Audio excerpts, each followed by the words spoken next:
Mga katrops, welcome back ulit sa aking channel, Sports React PH. At ngayon nga ay pag-uusapan natin ang balitang trade sa pagitan na James Harden at Klay Thompson. Pag-uusapan na rin nga natin dito sa ating panibagong video, ang balitang official na nga pong nagtanggal ng tatlong player ang koponan ng Los Angeles Lakers sa kanilang lineup.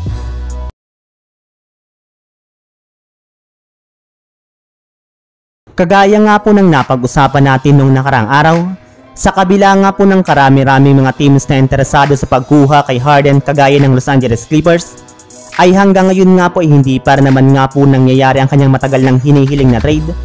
At ito nga po ay dahil mas gusto nga po ng 76ers na makakuha ng at least isang all-star guard na kapalit ni Harden na hindi rin naman nga po kayang ibigay sa kanila ng Los Angeles Clippers.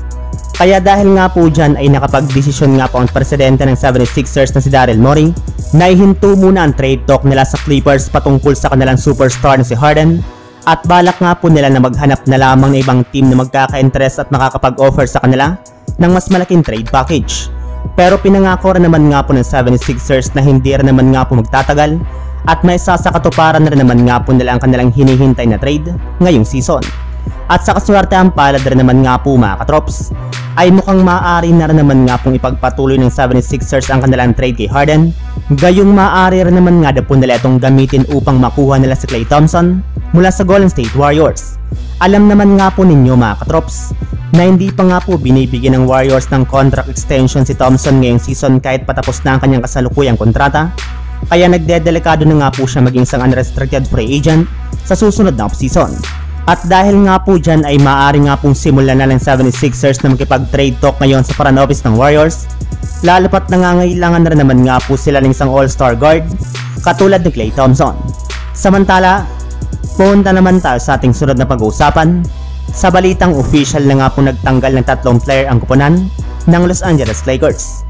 Kahit man nga po 2 beses palang nanalo ang Los Angeles Lakers sa kanilang unang 5 laro ngayong preseason, ay maganda rin naman nga po kahit papano so far ang ipinapakita ngayon ng kanilang team, especially ng kanilang mga bagong players.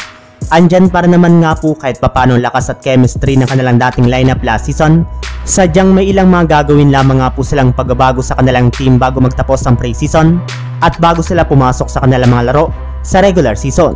Sa katunayan, ayon nga po sa pinakahuling nilabas na balita ngayong araw, anyway po tinanggal na nga po ng kanilang team ang kanilang tatlong player na binigyan nga po nila noon ng training camp contract na kinabibilangan na Vincent Valerio Bodon, Damian Bowe at si Scottie Pippen Jr.